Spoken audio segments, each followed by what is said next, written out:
we will promote righteousness. Amen. Palakihin mo yung anak mo maging naka-Diyos. Hindi ka masaya pag ang anak mo ay iba ng itsura ng TikTok na kaubad na. Hindi ka papayag. Amen. Sa katabi natin, hello? Hello? Hindi, napatid. Masisira ang ating mga anak. Amen. Kaya, grabing prayer natin sa mga anak natin. Kasi ngayon ang demonyo, nagbuhos ng spirito ng kasamaan through social media. Amen. Ilan ang bata ngayon, pati matatanda na depressed. Kasi kung ano-anong ino-offer doon. Na ito, magganto ka lang, lalaki nakita mo. Hala, sumikap ka naman. Tapos kung ano-ano nang binablog mo para kumita ka. Pati, panungulangot mo, blinag mo. Pati pag-ihi mo, blinag mo. Hindi righteousness. Kaya we really pray for that. Na Lord, gumawa ka po ng paraan na maging malinis ang social media. Amen? Amen? Amen? Sana nakakita na ang babait ng mga babae noong unang panahon. Matouch mo lang, pakakasalan. Eh ngayon, natouch na lahat, di pa pinapakasalan. Grabe immorality. Eh, pag namuhay ka masama, next generation mo, kopya-kopya lahat yan. Anak, ba't kayo naging masama? Buti hindi ka pinahit, ikaw kaya. Kasi, ano yan, dadaloy siya. Kaya kung gusto mo maging maayos, kaya sabi ng isa, ba't kayo po maayos naman, ba't yung anak niyo masama? Eh, di kasi ang tao may freedom of choice. Sa eskwelahan pa naman, may access sila sa mga iPad. Ginagamit sa school. At napapanood na nila lahat ng kalasmaan. Grabe yung duhod namin mga nanay. Kasi hindi mo masundan. Tapos pag nakita mo yung anak mo, kanina kumakanta lang ng hallelujah, ngayon mukha ng demonyo. Sa napapanood niya. Pag makasagot, wagas. Tinirhan na ng demonyo talaga. Sa napapanood niya. Kaya we always pray for that.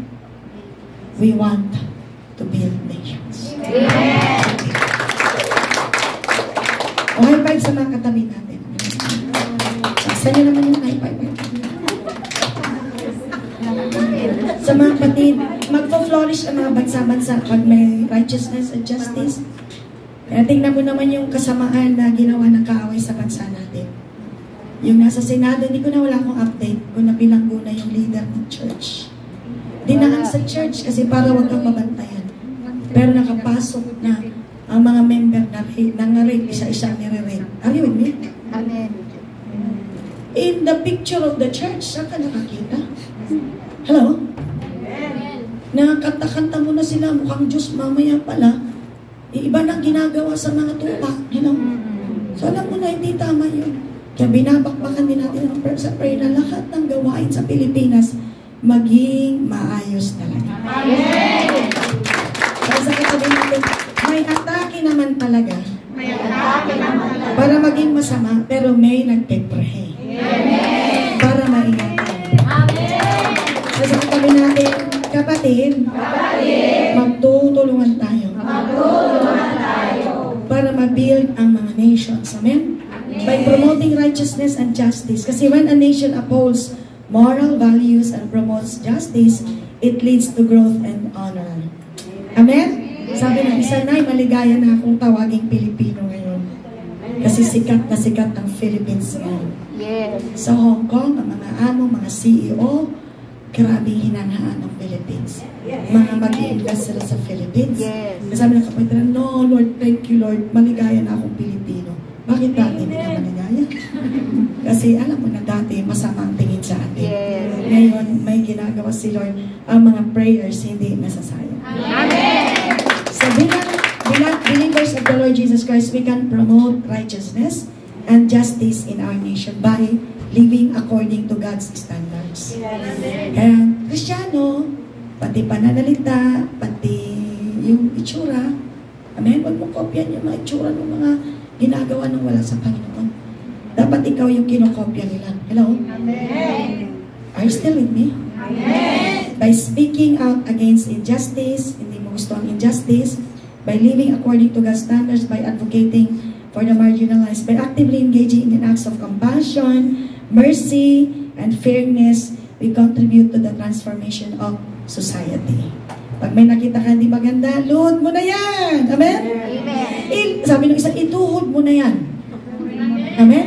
Sabi ng isa, iluhod mo na yan. Sabi ng isa, kapal na ng tuhod ko. Puro kalyo na. Saan sa pagpipray? Hindi. Kakaluhod kapag kuskus ng sahig. Kasi hindi siya pinagamit ng ni amo. Kamay niya kapal na rin ang kalyo. Pangatlong paraan pa to build nation, mga patid, ay ano? Being salt and light. Pwede ba tayo maging salt and light? Amen. Matthew 5:13-14, you are what? The salt of the earth. You are the light of the world. Ano daw tayo? Asin ng mundo. Ano pa? Liwanag sa mundo. Mundong madilim dahil sa sin. At na nagdedicate ang earth, so kailangan ng preservative salt. Sa katabi natin, kapatid, mape-preserve ang earth. Pag namuhay tayo, asin ng mundo at liwanag sa mundo. Amen? So, dinidescribe ni Lord ang kanyang mga followers. Sinasabihin niya tayo ay ano daw tayo? Asin. Ano tayo? Asin. So, sa katabi natin, kapatid, asin tayo. Asin tayo. Amen? Amen. Sabi nung isa, umuulan ngayon. Ba't di siya nakatin? Yung asin na tunaw.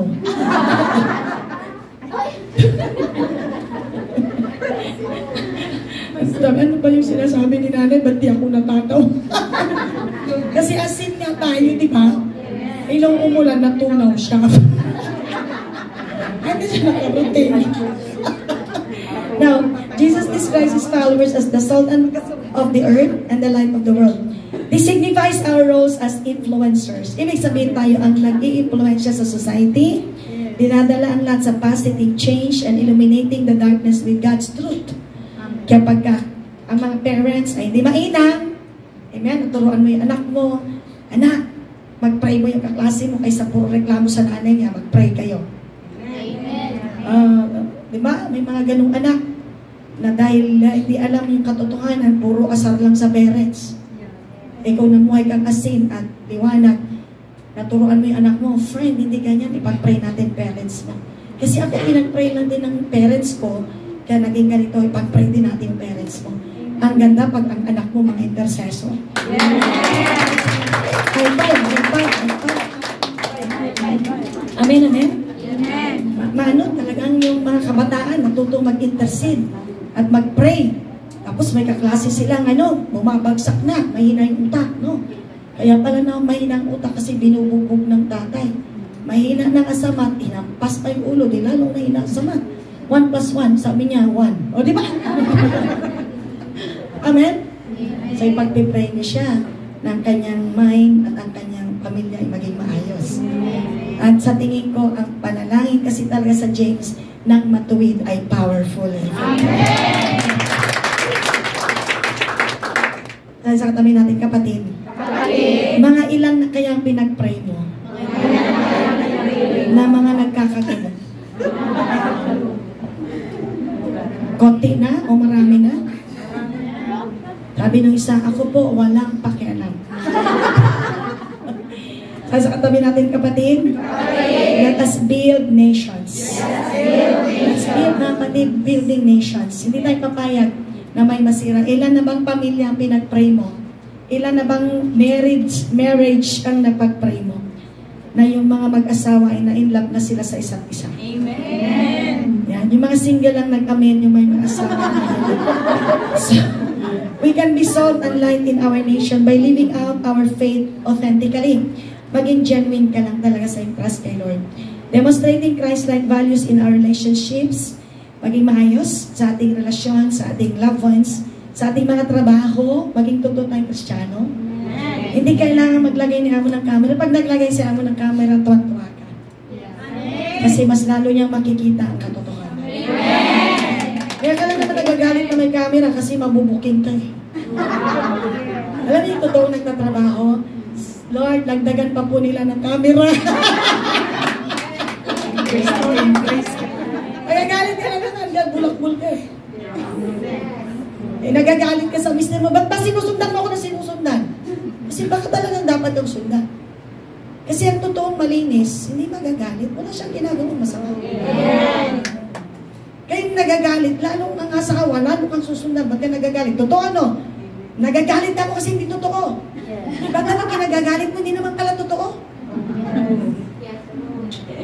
Kaya nag-high blood tuloy siya, pinagdududahan ka, kasi nagagalit ka. Magkwento ako, gusto nyo. Si Pastor po, nag-attend ng conference ng Morris Cirulo sa Amerika. At sabi ng ate niya sa Delaware, sa Amerika, Ading, punta ka dito, pamasahin kita. Kasi, saan bang venue nila nun? So, mag-aeroplano ka pa ulit. So, it took him almost 3 weeks to 2 weeks sa Amerika. So, pinasamahan niya ako ng isang lady missionary. At, nakasama ko siya nag-mission, that was 1997.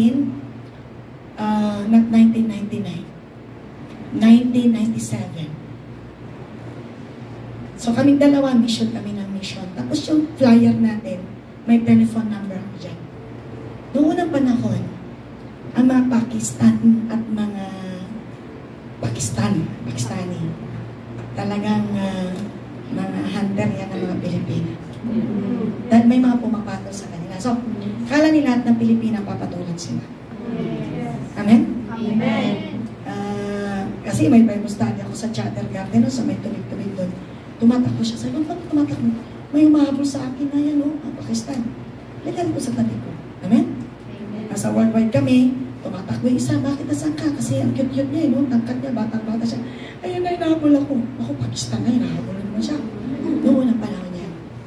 So ngayon, mga kapatid, ang dami ko na ipamigay na flyers sa kaka-outreach. Alam niyo ba na yung missionary, lady missionary na umuwi ng Philippines? So ako naman, nung dumating si Pastor, kinabukasan, may sinamahan ako sa immigration. Eh, wala pang cellphone noon, pager ang meron. So, phone booth, coin. Tinawagan ko si Pastor. Sabi ko, Dad, tumawag na ba siya? Hindi ko kasi dinugtong yung pangalan ng sister. Yung pala may tumawag na sa number namin. Sa aming tinitirhan, hinahanap ako, Pakistan. Si tatay nag-isip, galing siya sa matinding anointed na conference. Pero pumasok sa utak niya, may inaantay ang asawa kong tawag. Kasi ang sabi ko, tumawag na ba siya? Oh. Tapos nasamahan ko na yung sister pag-uwi, why dad? Tapos na. Sabi niya sa akin, alam mo, Ju, may tumawag sa'yo. Pakistan. Kaya alam ko, ang linis-linis ko talaga. Tinitigan ko asawa ko sa mata. Hindi ako nagalit. Ano kaya gagalit ko? Wala akong ginawa. I'm malinis. Sabi ko, Dad, magtitigan tayo.